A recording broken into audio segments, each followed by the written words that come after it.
to support the platform just in case anything like this happens again, you can do it by way of PayPal, Patreon, Cash App, and also by the Anchor. And you can also further support the platform by way of going to the Teespring store or the shoe store that is located in the comment section below.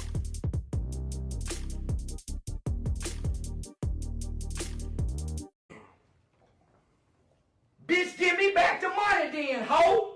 Fuck ass bitch. I ain't have to help now more, you rotten ass hoe. Bitch, my mama ain't got a bunch of kids that died. Bitch, all you hoes buried your baby. Fuck y'all pain, bitch. Give me back my goddamn money, hoe.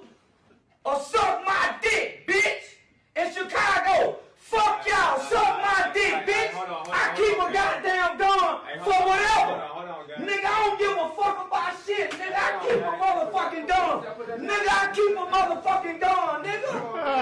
Nigga, I keep a motherfucking gun, Chicago. Say, homie, you better, nigga, what you got? Man, you better sit down, homie. What you mean what I'm on? Nigga, don't fuck with me with a gun in my hand, nigga. Chill out, man. You went too far. Y'all went too far, man. Y'all doing good. Put that shit down. Say, nigga better not fuck with me no gun in my hand, my nigga. You run all up on me with my Charles. Nigga, you and that nigga better not say nothing to me when I grab my pistol, nigga. Tell me what I can't say. Nigga, fuck out, nigga. I'm praying. Watch out, my nigga. Watch out, my nigga. Don't do them this while they out here, bro. I ain't doing nothing like that. Nigga better not walk up on me telling me about what I can't speak on, nigga. That man ain't tell you nothing, bro. Say, homie, I don't give a damn about nothing. He vibing with you, He bro. ain't vibing with me telling me I can't say what I can say, nigga. Nigga, I don't give a all that say. Nigga, let me say what I'm gonna say. So as you can clearly see from the title, it goes as listed that Charleston White decided that he wanted to pull a weapon, right, on Chicago DJU during an interview after the interviewer allegedly tried to tell Charleston White to stop dissing the deceased, right? Meaning the Chicago rappers who have passed, right? And for me, there's a variety of things of how this could have went or how this could have gone. I didn't see the whole interview. I just saw the clip, so that's what I'm going to specifically, react to, right? Now, from the Charleston White aspect, right?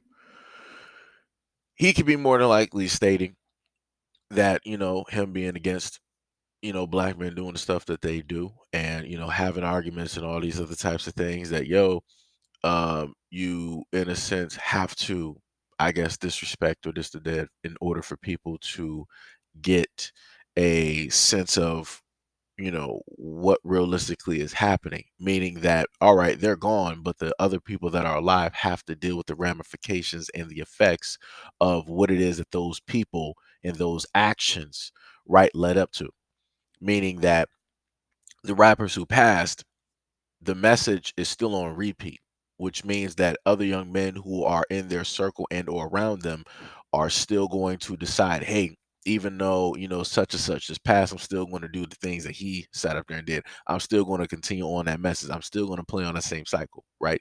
And then as they're playing on the same cycle, then they're going to have other young black men playing on the same cycle, right? And then those groups of black men, those two groups of black men, the one that are closest to the deceased rapper and the other ones that are in proximity, they both are going to end up having kids, right? And chances are they're going to be, little boys.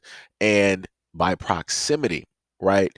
Even though those babies did not specifically grow up the way that their fathers did, by proximity, they're going to inherit, right, a lot of that energy, a lot of that anger, a lot of that frustration, a lot of that confusion, a lot of that violence, a lot of those tendencies, right? And this is how you have that culmination of a variety of things that take place in the black community, which he has directly spoken on.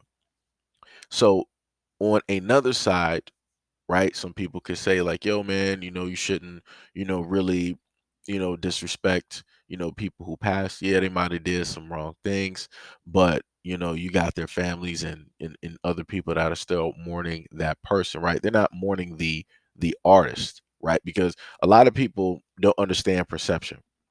So an artist will give you a perception of, a hard body, tough as nails, made of titanium type of dude. But outside of that whole thing, when they're talking to their grandmother, they're a whole nother type of individual. When they're talking to their mother, they're a whole nother type of individual. When they're talking to their family and people that they grew up with, people that actually know them to their core, they're talking vastly different. They're not talking reckless. They're not talking disrespectful. They're not talking out of the way. Their tone and their actions are completely different versus what they would give to everybody else. Me, you, and anybody else listening to this video, right? So there's going to be two different versions of the exact same person, right?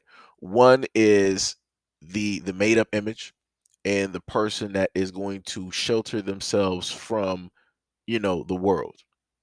The other person, which only so few people know, that's going to be the core. That's going to be the interior of that actual individual, the actual nature, right? That's going to be that ground zero, that ground level, of that person.